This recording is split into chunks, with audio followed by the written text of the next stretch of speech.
Hi viewers, welcome to my channel Avani's world. శ్రీ పరాభవ నామ సంవత్సరం దక్షిణాయనం గ్రీష్మ ఋతువు ఆషాఢమాసం దశమి విశాఖ నక్షత్రం. ఈరోజు గురువారం. ఈరోజు నవదుర్గల్లో 9వ రోజు. సిద్ధిదాత్రి అమ్మవారి నామాన్ని జపించాలి.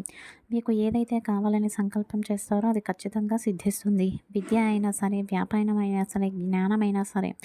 ఓం నమో భగవతి సిద్ధిదాత్రియై నమః. ఓం నమో భగవతి సిద్ధిదాత్రియై నమః. ఓం నమో భగవతి సిద్ధిదాత్రియై నమః.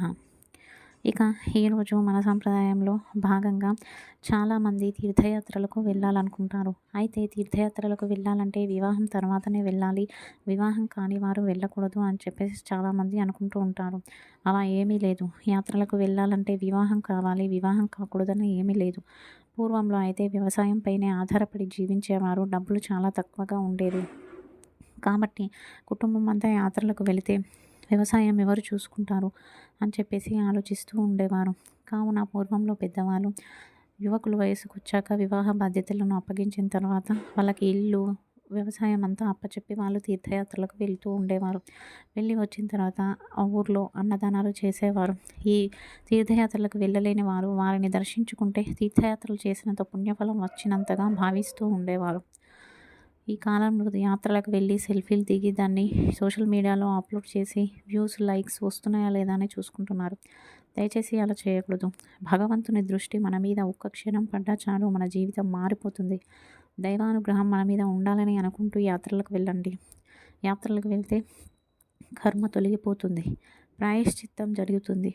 దయచేసి అందరూ కూడా ఇది దృష్టిలో ఉంచుకొని భగవంతుని మీద శ్రద్ధతో, భక్తితో యాత్రను చేయండి. ఇక ఈరోజు వాస్తులో భాగంగా జనరల్గా నైరుతిలో వాష్రూమ్స్ ఉండకూడదు అని చెప్పేసి చెప్తూ ఉంటాము. అలాగే ఏదైనా సపరేట్ రూమ్కి వాష్రూమ్ వచ్చింది అనుకున్నప్పుడు అది నైరుతిలో కానీ, వెస్ట్ కార్నర్లో కానీ వాష్రూమ్ హైట్లో ఉంటే ఆ రూమ్లో ఉన్న కబోర్డ్స్ దానికన్నా హైట్ ఉండే విధంగా మీరు ఏర్పాటు చేసుకోవాలి. అలా అలా లేకపోతే మాత్రం ఆర్థికంగా నష్టపోతారు. డబ్బు అనేది నిలవదు. ఎంత సంపాదించినా వృధా ఖర్చులు పెరుగుతాయి.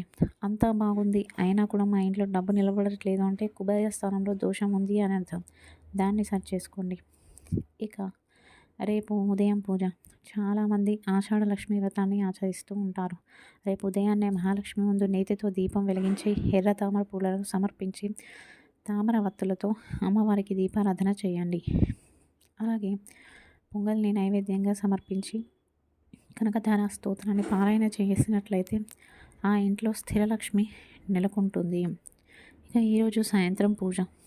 ఇంట్లో ధన నష్టం జరుగుతుంది, ఆభరణాలు పదే పదే తాకట్టుకు వెళ్తున్నాయి అనుకునేవారు ఈరోజు సాయంత్రం బియ్యపిండిలో పసుపు కలిపి ప్రమిదలు చేసి నేతిని పసుపు కలిపి వత్తులు చేసుకోండి. పసుపు వత్తులను నేతితో దీపారాధన చేసి గురువు ముందు మా ఇంట్లో ధన నష్టం, ఆభరణాలు తాకట్టుకు వెళ్ళకూడదని సంకల్పం చేసుకోండి. తప్పకుండా మీ కోరిక నెరవేరుతుంది. ఇది ఈరోజు video. Thank you for watching.